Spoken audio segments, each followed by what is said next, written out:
മക്കളെ, മാറ്റങ്ങൾ അനിവാര്യമാണ്. പക്ഷേ IMCTയുടെ 2026 മാറ്റങ്ങൾ അറിഞ്ഞില്ലെങ്കിൽ പണി കിട്ടും. അപ്പോൾ ഈ പ്രാവശ്യം നല്ലൊരു എമൗണ്ട് ഓഫ് സ്റ്റുഡൻസിന് IMCTക്ക് അപ്ലൈ ചെയ്തിട്ടുള്ളത്. സോ IME പുതിയ സിസ്റ്റം ഇൻട്രൊഡ്യൂസ് ചെയ്തിട്ടുള്ളത് നോർമലൈസേഷൻ. അപ്പോൾ നമ്മുടെ എക്സാംസ് കണ്ടക്ട് ചെയ്യുന്നത് 2 ഷിഫ്റ്റ് ആയിട്ടായിരിക്കും. നമ്മൾ എക്സ്പെക്റ്റ് ചെയ്യുന്നത് മോർണിംഗ് ഒരു സെക്ഷനും ആഫ്റ്റർനൂൺ ഒരു സെക്ഷനായിട്ടായിരിക്കും. അപ്പോൾ ഇതിന് വേണ്ടിയിട്ട് അവർ പേഴ്സൻറ്റേജ് സിസ്റ്റവും ഇൻട്രൊഡ്യൂസ് ചെയ്തിട്ടുണ്ട്. അപ്പോൾ അക്കോർഡിംഗ് ടു പേഴ്സൻറ്റേജ് സിസ്റ്റം ആയിരിക്കും നിങ്ങളുടെ ഓൾ ഇന്ത്യ റാങ്ക് വരുന്നത്. അപ്പോൾ നോർമലൈസേഷൻ എന്താണെന്നും ഷിഫ്റ്റ് എങ്ങനെയായിരിക്കുന്നു, പേഴ്സൻറ്റേജ് സിസ്റ്റം എങ്ങനെയാണ് അപ്ലൈ ചെയ്യുന്നതെന്നും നമുക്കൊന്ന് കണ്ടാലോ. അപ്പോൾ ഈ നോർമലൈസേഷൻ മെത്തേഡ്, അതായത് 2 ഷിഫ്റ്റായിട്ട് കണ്ടക്ട് ചെയ്യുമ്പോൾ 2 ടൈപ്പ് ക്വസ്റ്റ്യൻ പേപ്പർ ആയിരിക്കാം. അപ്പോൾ ചിലപ്പോൾ ഒരു ഷിഫ്റ്റിന് കിട്ടുന്നത് എളുപ്പമുള്ള ക്വസ്റ്റ്യൻ പേപ്പറും മറ്റേ ഷിഫ്റ്റിന് കിട്ടുന്നത് ടഫ് ആയിരിക്കാം. അപ്പോൾ അവിടെ ഒരു അൺഫെയർ ആയി, അല്ലെങ്കിൽ ഒരു ഷിഫ്റ്റിന് അഡ്വാൻറ്റേജ് കിട്ടി, മറ്റേ ഷിഫ്റ്റിന് ഡിസഡ്വാൻറ്റേജ് ആയി. സോ അതൊന്ന് ന്യൂട്രലൈസ് ചെയ്യാൻ വേണ്ടിയിട്ടാണ് ഈ പേഴ്സൻറ്റൈൽ ബേസ്ഡ് റിസൾട്ട് അവർ പബ്ലിഷ് ചെയ്യാൻ പോകുന്നത്.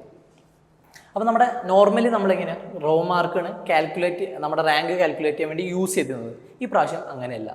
നിങ്ങളുടെ റോ മാർക്ക് കിട്ടും, അത് നേരെ പേഴ്സൻറ്റേജിലേക്ക് കൺവേർട്ട് ചെയ്യും. എന്നിട്ട് ഈ പേഴ്സൻറ്റേജിൽ വെച്ചിട്ടാണ് IMCTയുടെ ഫൈനൽ റാങ്ക് ലിസ്റ്റ് അവർ പബ്ലിഷ് ചെയ്യുന്നത്. അപ്പോൾ ഇതിൻ്റെ കുറച്ചും കൂടി നിങ്ങൾക്ക് ഡീറ്റെയിൽ ആയിട്ട് മനസ്സിലാക്കാൻ വേണ്ടിയിട്ട് നമ്മുടെ നോട്ട് ട്യൂട്ടറിൽ റീസെൻ്റ് ആയിട്ട് നടന്ന ഒരു ഷിഫ്റ്റിൻ്റെ എക്സാമിൻ്റെ റിസൾട്ട് ഞാൻ കാണിച്ചു തരാം. നമ്മൾ ഇത് ഓൾറെഡി നമ്മുടെ സ്റ്റുഡൻസിന് ഇംപ്ലിമെൻറ്റ് ചെയ്ത് കൊടുത്തു. അപ്പോൾ അവർക്ക് എക്സാംസ് കണ്ടക്ട് ചെയ്ത് എക്സാക്റ്റ് ആ പാറ്റേണിൽ തന്നെ ഈ പേഴ്സൻറ്റേജിൻ്റെ മാർക്ക് തന്നെയാണ് അവർക്ക് കൊടുത്ത് റാങ്ക് അവർക്ക് ഡിസ്ട്രിബ്യൂട്ട് ചെയ്തിട്ടുള്ളത്. അപ്പോൾ അതിൻ്റെ ഒരു വേരിയേഷനും കാര്യങ്ങളും ജസ്റ്റ് ഞാൻ നിങ്ങൾക്ക് കാണിച്ചു തരാം. ഇതിപ്പോൾ കണ്ടില്ലേ, IMCT 2024 ടെസ്റ്റ് പേപ്പറാണ് നമ്മൾ മോക്ക് ടെസ്റ്റ് ആയിട്ട് സ്റ്റുഡൻസിന് കൊടുത്തിട്ടുണ്ടായിരുന്നത്. അപ്പോൾ അതിൽ നമ്മൾക്ക് 106 സ്റ്റുഡൻസിന് നമ്മുടെ ഈ ഒരു ഷിഫ്റ്റിൽ ഉണ്ടായിരുന്നത്. സോ ഇത് അവർക്ക് കിട്ടിയ ടോട്ടൽ മാർക്കാണ്. 200 ടോട്ടൽ അവർക്ക് കിട്ടിയിട്ടുള്ള മാർക്കാണ് നിങ്ങൾ ഈ ഒരു കോളത്തിൽ കാണുന്നത്. പിന്നെ അത് നമ്മുടെ നോർമൽ പേഴ്സൻറ്റേജിലാണ് ഉള്ളത്. ഇത് നോർമൽ പേഴ്സൻറ്റേജ്, ഇതാണ് പേഴ്സൻറ്റേജിൽ വരുന്നത്. അതായത് ടോപ്പിൽ നിൽക്കുന്നത് 200-ൽ 175 മാർക്ക് സ്കോർ ചെയ്ത സ്റ്റുഡൻ്റാണ്. ആ സ്റ്റുഡൻറ്റിൻ്റെ പേഴ്സൻറ്റേജ് വന്നത് 87.75% ആൻഡ് പേഴ്സൻറ്റേജ് ഈസ് 100. ബിക്കോസ് ബാക്കിയുള്ള എല്ലാ സ്റ്റുഡൻസിനായിട്ടും നല്ല രീതിയിൽ പെർഫോം ചെയ്തിട്ടുണ്ട്. ഇപ്പോൾ സെക്കൻഡ് റാങ്കിൽ വന്ന സ്റ്റുഡൻറ്റിൻ്റെ നോക്കും 99%. അതായത് ഈ മുകളിലത്തെ ഒരു സ്റ്റുഡൻസിനെ ഒഴിച്ച് ബാക്കി എല്ലാ സ്റ്റുഡൻസിനായിട്ടും നന്നായിട്ട് പെർഫോം ചെയ്തു. അപ്പോൾ നിങ്ങളുടെ പേഴ്സൻറ്റേജിൽ എത്ര വരുന്നതെന്ന് വെച്ച് കഴിഞ്ഞാൽ നിങ്ങൾ അത്ര ശതമാനം സ്റ്റുഡൻസിനായിട്ടും നല്ല രീതിയിൽ ഇമ്പ്രൂവ് ചെയ്തു. അപ്പോൾ ഇതിൻ്റെ കട്ട് ഓഫ് ഒരു ഏകദേശം വി ക്യാൻ എക്സ്പെക്ട് 70-75%. അതായത് 75% പേഴ്സൻറ്റേജിൽ കിട്ടി, 75 അതിന് മുകളിൽ കിട്ടിയവർ ക്ലിയർ ആയിരിക്കും. ഇപ്പം നിങ്ങൾക്ക് നോക്കിക്കഴിഞ്ഞാൽ കാണാൻ പറ്റും, ഇവിടെ ഞങ്ങളുടെ സ്റ്റുഡൻസിൻ്റെ പേഴ്സൻറ്റേജ് മാർക്ക് വന്നിരിക്കുന്നത് 75 എബോവ് 25 സ്റ്റുഡൻസിനാണ്. അവരെ പേഴ്സൻറ്റേജ് 75 ആണ്, പക്ഷേ അവരെ പേഴ്സൻറ്റേജ് നോക്കും 38.75. അതേസമയം അവരെ ടോട്ടൽ മാർക്ക് 77.5. അപ്പോൾ ആ ഒരു വേരിയേഷൻ നിങ്ങൾക്ക് മനസ്സിലായി എന്ന് വിചാരിക്കുന്നു. ഇപ്പോൾ ഇൻ കേസ് നിങ്ങളുടെ ടോപ്പ് മാർക്ക് വന്നിരിക്കുന്നത് 200-ൽ ഒരു 80 ആണെന്ന് വിചാരിക്കുക. ടഫ് പേപ്പറാണെന്ന് വെച്ച് കഴിഞ്ഞാൽ മാർക്ക് അധികം സ്കോർ ചെയ്യാൻ പറ്റില്ല. അപ്പോൾ ചിലപ്പോൾ 20 മാർക്ക് വാങ്ങിയ സ്റ്റുഡൻറ്റ് പോലും പാസ്സാവാനുള്ള ഒരു ചാൻസ് ഉണ്ട് ഈ പേഴ്സൻറ്റേജിലേക്ക് കൺവേർട്ട് ചെയ്യുമ്പോൾ. അപ്പോൾ ക്വസ്റ്റ്യൻ പേപ്പർ ടഫാണെന്ന് വെച്ച് കഴിഞ്ഞാൽ അവിടെ അഡ്വാൻറ്റേജ് ആർക്കും കിട്ടില്ല, ഈക്വലായിട്ട് തന്നെ നിങ്ങൾ ഡിസ്ട്രിബ്യൂട്ട് ചെയ്യും. എന്നിട്ട് 2 ഷിഫ്റ്റിൻ്റെയും ഏറ്റവും ലോവസ്റ്റ് പേഴ്സൻറ്റേജ് കട്ട് ഓഫ് അവർ ഏതാണ്, ചിലപ്പോൾ ഒരു ഷിഫ്റ്റിന് അവർ 77 വയ്ക്കും, മറ്റേ ഷിഫ്റ്റിന് 76 ആയിരിക്കും. ബട്ട് ഏറ്റവും ലോവസ്റ്റ് ഏതാണ് അതായിരിക്കും അവർ കോമൺ ആയിട്ട് ഡിസ്ട്രിബ്യൂട്ട് ചെയ്യുക കട്ട് ഓഫ് മാർക്ക്. അല്ലാണ്ട് ഒരു ഷിഫ്റ്റിന് 78 വേറൊരു ഷിഫ്റ്റിന് 79 ആയിട്ടല്ല, 2 ഷിഫ്റ്റിനും കോമൺ ആയിട്ടാണ് കട്ട് ഓഫ് കൊടുക്കുക. അപ്പോൾ നിങ്ങളിപ്പോൾ കണ്ടപ്പോൾ ഏകദേശം ഒരു ഐഡിയ കിട്ടുമെന്ന് വിചാരിക്കുന്നു. നമുക്ക് ആദ്യം ഫൈനൽ റോ മാർക്ക് കിട്ടും, പിന്നെ ആ റോ മാർക്കിനെ പേഴ്സൻറ്റേജിലേക്ക് കൺവേർട്ട് ചെയ്യും. ദെൻ IMCT അവരെ ഓൾ ഇന്ത്യ റാങ്ക് പബ്ലിഷ് ചെയ്യുന്നതായിരിക്കും. ഇപ്പോൾ ഏകദേശം ക്ലിയർ ആയെന്ന് ഞാൻ വിചാരിക്കുന്നു. നിങ്ങൾക്ക് ഡൗട്ടും കാര്യങ്ങളൊക്കെ ഉണ്ടെങ്കിൽ കമൻറ്റിൽ ഇട്ടാൽ മതി. പിന്നെ പേഴ്സൻറ്റേജിൻ്റെ ഞാൻ നേരത്തെ പറഞ്ഞ പോലെ തന്നെ നമ്മളെക്കാട്ടും ഈക്വൽ ഓർ ബിലോ, അതായത് നമ്മളെ ഈക്വലായിട്ടോ അല്ലെങ്കിൽ നമ്മുടെ താഴെ എത്ര ശതമാനം സ്റ്റുഡൻസ്, അതാണ് ഈ പേഴ്സൻറ്റേജിൽ നമുക്ക് തരുന്നത്. ഇപ്പോൾ നേരത്തെ പറഞ്ഞ പോലെ ഒരു 85% നിങ്ങൾക്ക് പേഴ്സൻറ്റേജിൽ എന്ന് വെച്ച് കഴിഞ്ഞാൽ നിങ്ങളുടെ ഷിഫ്റ്റിൽ 85% സ്റ്റുഡൻസിനായിട്ടും നല്ല രീതിയിൽ നിങ്ങൾ പെർഫോം ചെയ്തിട്ടുണ്ട്. ഓക്കെ, അതാണ് നമ്മുടെ പേഴ്സൻറ്റേജിൽ പറയുന്നത്.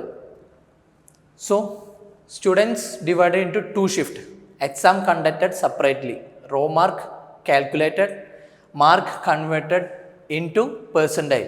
അത് ഷിഫ്റ്റ് വൈസ് ആയിരിക്കും. പക്ഷേ നിങ്ങളുടെ റാങ്ക് ലിസ്റ്റ് കൊടുക്കുന്നതിൻ്റെ കട്ട് ഓഫ് 2 ഷിഫ്റ്റിനും കോമൺ ആയിരിക്കും. പിന്നെ ഈ കട്ട് ഓഫിൻ്റെ പെർസെൻറ്റേജ് പറയുമ്പോൾ ഈ നോർമലൈസേഷൻ പെർസെൻറ്റേജ് സ്കോറിലായിരിക്കും കട്ട് ഓഫ് വയ്ക്കുക.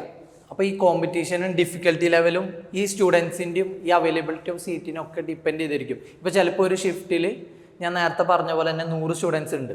ആ 100 സ്റ്റുഡൻസിൽ ടോപ്പ് സ്കോർ കിട്ടുന്നത് ചിലപ്പോൾ 190 ആയിരിക്കാം. അങ്ങനെയാണെന്ന് വെച്ച് കഴിഞ്ഞാൽ പാസ്സാവുന്ന സ്റ്റുഡൻറ്റിന് 120 മാർക്ക് വേണം. അതേസമയം വേറൊരു ഷിഫ്റ്റിൽ പേപ്പർ ടഫായിരുന്നു. അപ്പോൾ ടോപ്പ് സ്കോറർ ചിലപ്പോൾ 80 മാർക്കായിരിക്കാം. സോ അവിടെ ചിലപ്പോൾ 10 മാർക്ക് കിട്ടിയ സ്റ്റുഡൻറ്റ് പോലും പാസ്സാവാനുള്ള ചാൻസ് ഉണ്ട്.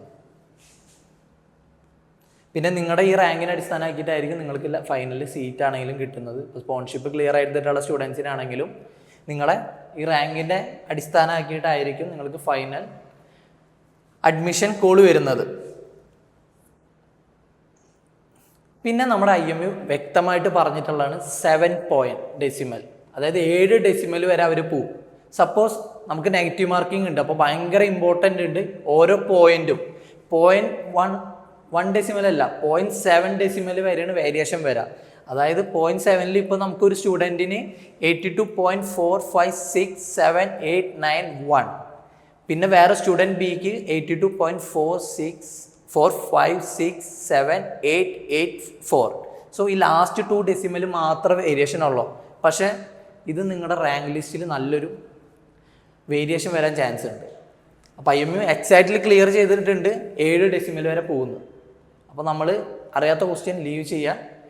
നെഗറ്റീവ് മാർക്ക് വന്നു എന്ന് വെച്ച് കഴിഞ്ഞാൽ ഈ ഒരു കാര്യത്തിൽ നല്ല രീതിയിൽ ഇമ്പാക്റ്റ് വരും. നിങ്ങളുടെ റാങ്ക് നല്ല രീതിയിൽ ഡൗണോട്ട് പോകാനും ചാൻസ് ഉണ്ട്.